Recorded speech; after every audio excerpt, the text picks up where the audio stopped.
Benjamin நெத்தன்யாகுவினுடைய விமானம் பிரான்சினுடைய வான்பரப்பை தவிர்த்து விட்டுத்தான் பயணித்திருக்கிறார்கள். கடந்த ஆண்டு அவர் போகும்போது பிரான்சினுடைய வான்பரப்பை பயன்படுத்தி இருந்தார். அப்போ பிரான்ஸ் இந்த அளவுக்கு இஸ்ரேலுக்கு எதிராக நிற்கலை.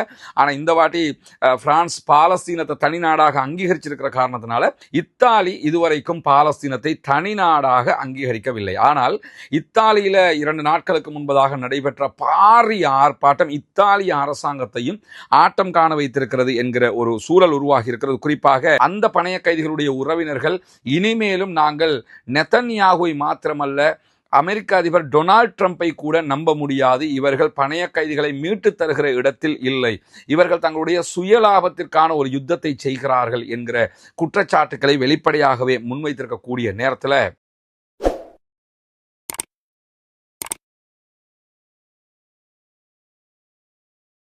அன்பிற்கினிய சகோதர சகோதரிகளை நம் அனைவர் மீதும் ஏக இறைவனுடைய அமைதியும் கருணையும் உண்டாகட்டுமாக என்கிற உயரிய பிரார்த்தனைகளோடு பாலஸ்தீனத்தினுடைய காசா பகுதிகளில் இஸ்ரேலிய ஆக்கிரமிப்பு இராணுவம் நடத்தி வரக்கூடிய தாக்குதல்கள் இன்றும் 720வது நாளாக தொடர்ந்து வரக்கூடிய நேரத்தில் என்னவெல்லாம் நடக்கிறது, காசாவையொட்டிய சர்வதேச நிலப்பரப்பில் என்னவெல்லாம் நடந்து கொண்டிருக்கிறது என்கிற செய்திகளைத்தான் நாம் இன்றைக்கும் பார்க்க இருக்கிறோம். நமக்கெல்லாம் தெரியும், காசா மேல நடந்து வரக்கூடிய இந்த தாக்குதல்களில் இதுவரைக்கும் 77,000க்கு மேற்பட்ட அப்பாவிகள் கொல்லப்பட்டிருக்கிறார்கள், ஷஹீதாகி இருக்கிறார்கள்.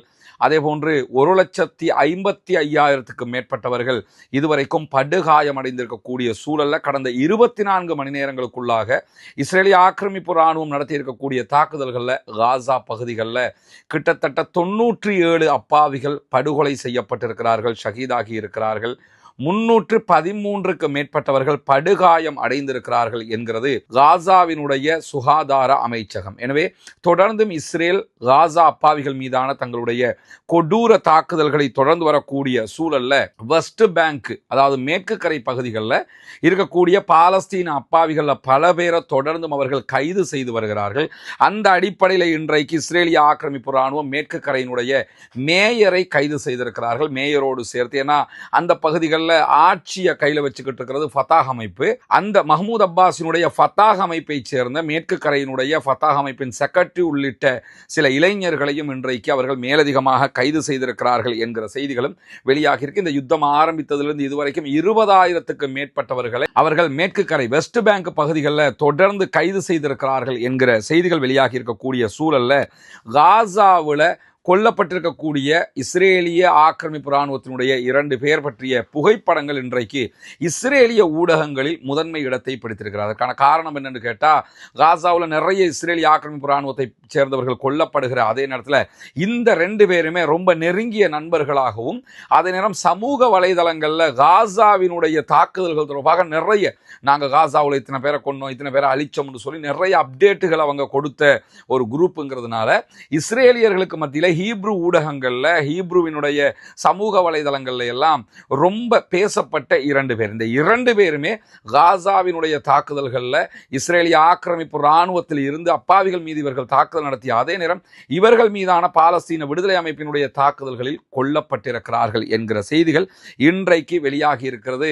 அவர்களுடைய ஒருவனுடைய திருமண நாளில் அவன் எடுத்துக்கொண்ட புகைப்படத்தில் இருக்கக்கூடிய 2 பேரும் இருக்கக்கூடிய அந்த புகைப்படம் தான் இன்றைக்கு ஹீப்ரு ஊடகங்கள்ல முதன்மை இடத்தை பிடித்திருக்கிறார். அதே நேரம் ஏற்கனவே இஸ்ரேலை சேர்ந்தவர்கள் பாலஸ்தீனத்துக்குள்ள பணைய கைதிகளாக இருக்கிற போது அந்த பணைய கைதிகளுடைய உறவினர்கள் இனிமேலும் நாங்கள் நெத்தன்யாகுவை மாத்திரமல்ல அமெரிக்க அதிபர் டொனால்ட் ட்ரம்பை கூட நம்ப முடியாது, இவர்கள் பணைய கைதிகளை மீட்டு தருகிற இடத்தில் இல்லை, இவர்கள் தங்களுடைய சுயலாபத்திற்கான ஒரு யுத்தத்தை செய்கிறார்கள் என்கிற குற்றச்சாட்டுக்களை வெளிப்படையாகவே முன்வைத்திருக்கக்கூடிய நேரத்தில் பாலஸ்தீனம் தொடர்பான ஐநாவினுடைய அமர்வுகளில் பல விவகாரங்களை பல நாட்டு தலைவர்களும் பேசி வருகிறார்கள்.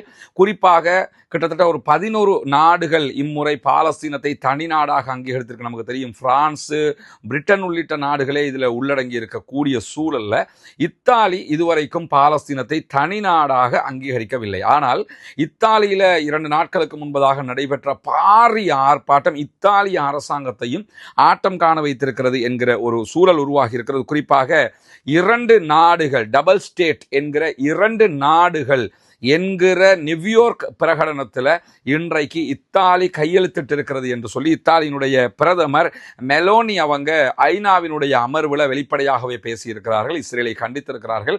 நாங்கள் இரு நாட்டு தீர்வைத்தான் கோருகிறோம். இஸ்ரேல் எப்படி ஒரு நாடாக இருக்குதோ அதே மாதிரி பலஸ்டைனும் தனி நாடாக இருக்க வேண்டும் என்கிற கோரிக்கையை முன்வைத்தது மட்டுமல்லாமல் நியூயார்க் பிரகடனத்தில் அவங்க கையெழுத்திட்டு இருக்கிறாங்க.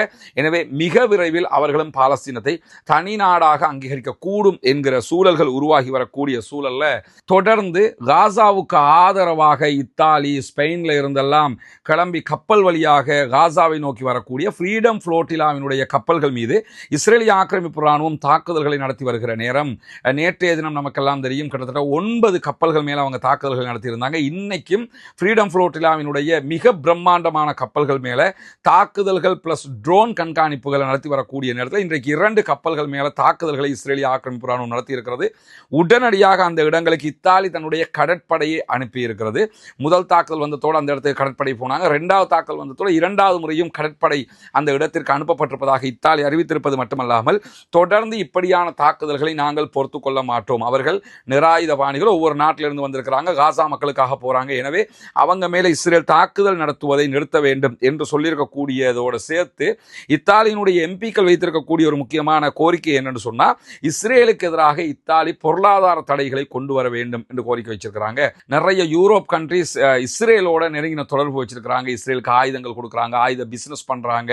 இந்த மாதிரியான விவகாரங்கள்லாம் பண்றதுனால பொருளாதார தடையை இவர்களுக்கு எதிராக கொண்டு வர வேண்டும் என்கிற கோரிக்கை விடுத்திருப்பது மட்டுமல்லாமல் ஃப்ரீடம் ஃப்ளோட்டிலாவினுடைய கப்பல்கள் தொடர்ந்தும் தாக்குதலுக்கு உள்ளாக்கப்பட்டால் இஸ்ரேலுக்கு எதிராக நிறைய நடவடிக்கைகளை நாங்கள் எடுக்க வேண்டி வரும் என்கிற செய்திகளையும் இன்றைக்கு இத்தாலி ஒரு கண்டனமாகவே தெரிவித்திருக்கிறேன்னா சர்வதேச மட்டத்தில் பாலஸ்தீனத்திற்கான மக்கள் எழுச்சி அதிகரித்து வருகிற காரணத்தினால தான் இந்த மாதிரியான நன்மைகள் ஏற்படுவதை நம்ம புரிந்து கொள்ள முடிகிற அதே நேரத்தில் இன்றைய நாள் பாலஸ்தீன விடுதலை இராணுவத்தைச் சேர்ந்தவர்கள் இஸ்ரேலிய ஆக்கிரமிப்பு இராணுவத்தினுடைய ஒரு ரோந்து படையை மொத்தமாக அழித்திருக்கக்கூடிய செய்திகளை சொல்லியிருக்கிறாங்க. குறிப்பாக ரமல்லாவில் இருக்கக்கூடிய பாலஸ்தீன விடுதலை அமைப்பினுடைய துணை இராணுவ குழுவினுடைய ரமல்லா பட்டாலியன் தான் இன்றைக்கு இந்த தாக்குதலை நடத்தி இருக்கிறார்கள்.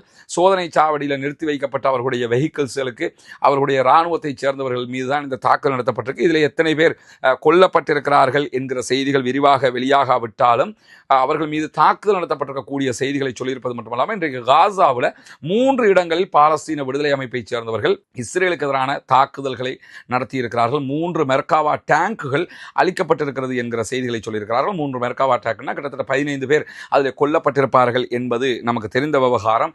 இப்படியான சூழல்ல தான் பெஞ்சமின் நெத்தன்யாகு யுஎன் உடைய அந்த நடவடிக்கைகளில் கலந்து கொள்வதற்காக யுஎனுடைய 80வது கூட்டத்தொடரில் கலந்து கொள்வதற்காக அமெரிக்காவுக்கு பயணப்பட்டிருக்கிறார். பயணப்படுகிற நேரத்தில் பெஞ்சமின் நெத்தன்யாகுவினுடைய விமானம் பிரான்சினுடைய வான்பரப்பை தவிர்த்து விட்டு தான் பயணித்திருக்கிறார்கள். கடந்த ஆண்டு அவர் போகும்போது பிரான்சினுடைய வான்பரப்பை பயன்படுத்தி இருந்தார். அப்போ பிரான்ஸ் இந்த அளவுக்கு இஸ்ரேலுக்கு எதிராக நிற்கல. ஆனால் இந்த வாட்டி பிரான்ஸ் பாலஸ்தீனத்தை தனி நாடாக அங்கீகரிச்சிருக்கிற காரணத்தினால பிரான்சினுடைய வான்பரப்பை தவிர்த்து கொண்டிருக்கிறார். காரணம் என்னன்னா பிரான்ஸ் திடீரென அவரை கைது செய்வதற்கான வாய்ப்பு இருக்கிறது என்கிற அச்சம் அவருக்கு ஏற்பட்டிருக்கு. நம்மளை பொறுத்தவரை பிரான்ஸ் அந்த அளவுக்கு போக மாட்டாங்க. பட் அந்த பயம் வந்திருக்கிற காரணத்தினால நாங்கள் விமான பயணத்தில் பிரான்சினுடைய வான்பரப்பை பயன்படுத்தவில்லை என்பதை இன்றைக்கு வெளிப்படையாகவே இஸ்ரேல் அறிவித்திருக்கிறார்கள். இஸ்ரேலிய பிரதமர் பெஞ்சமின் நெத்தன்யாகு தேடப்படும் குற்றவாளியாக சர்வதேச நீதிமன்றத்தால் அறிவிக்கப்பட்டிருக்கிறார். அந்த அடிப்படையில் தான் அவர் எந்த வெளிநாட்டுக்கு போனால் நம்மளை எவன் கைது பண்ண மாட்டானோ அவனுடைய நாட்டை வான்பரப்பை பயன்படுத்துவோம் என்கிற ரீதியில தான் இன்றைக்கு அவருடைய பயணம் நடந்திருக்கிறது என்கிற செய்திகளும் வெளியாகி இருக்கிற அதே நேரம் இன்றைக்கு பாலஸ்தீன விடுதலை அமைப்பினர் இஸ்ரேலிய ஆக்கிரமிப்பு இராணுவத்தினுடைய ஹெலிகாப்டரை நோக்கி ராக்கெட் தாக்குதல்கள் நடத்தி இருக்கிறார்கள் என்கிற செய்திகள் வெளியாகி இருக்கிறது.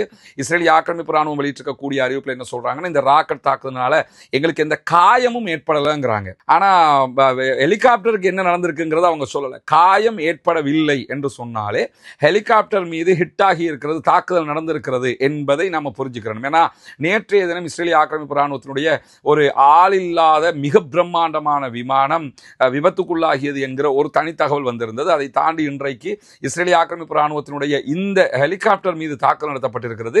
தாக்குதலில் எங்களுக்கு யாருக்கும் எந்த காயமும் இல்லை என்று சொல்றாங்களாக இருந்தால் என்ன நடந்திருக்கும்னு நம்ம ஊகிக்க முடியும். ஆனால் அதை தாண்டி பாலஸ்தீன விடுதலை அமைப்பினர் வெளியிட்டிருக்கக்கூடிய அறிவிப்பில் தங்களுடைய தாக்குதல் வெற்றிகரமாக நடைபெற்றிருக்கிறது என்கிற செய்திகளை சொல்லியிருக்கிறார்கள். எனவே பாலஸ்தீன விடுதலை அமைப்பினுடைய தாக்குதலால் இஸ்ரேலிய ஆக்கிரமிப்பு ராணுவத்தினுடைய ஹெலிகாப்டர் தாக்குதலுக்கு இலக்காகி இருக்கிறது.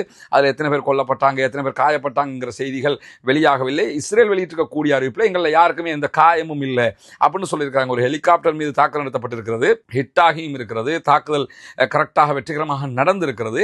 ஆனால் யாருக்குமே காயம் இல்லை என்று சொல்வதை எந்த அளவு தூரம் இந்த உலகத்தில் இருக்கக்கூடிய புத்திசாலித்தனமான மக்கள் நம்ப போகிறார்கள் என்கிற கேள்விகளும் இருக்கக்கூடிய சூழல்ல இன்றைக்கு ஸ்பெயின் இஸ்ரேலுடனான அவங்களுடைய இராணுவ ஒப்பந்தங்கள் எல்லாத்தையுமே ரத்து பண்ணி வர்றாங்க. இன்றைக்கு 3வது ஒப்பந்தத்தையும் கெத்தாக ரத்து பண்ணியிருக்கிறாங்க.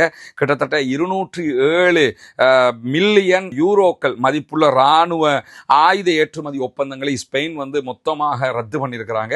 இஸ்ரேலுடனான பல தடைகளை இஸ்ரேலுக்கு விதிக்கிறாங்க. இஸ்ரேலுடனான உறவுகளை துண்டிச்சுக்கிட்டே இருக்கிறாங்க. ஈவன் அரபு நாடுகள் கூட முடிவெடுக்காத அளவுக்கான முடிவுகளை ஸ்பெயின் தொடர்ந்து எடுத்து வருகிறது என்கிற செய்திகளுக்கு மத்தியில் இன்றைக்கு சன்ஆ மீது, யமனுடைய தலைநகர் மீது ஹூத்திகளை இலக்கு வைத்து தாங்கள் தாக்குதல் நடத்தி இஸ்ரேல் அறிவித்திருந்தது.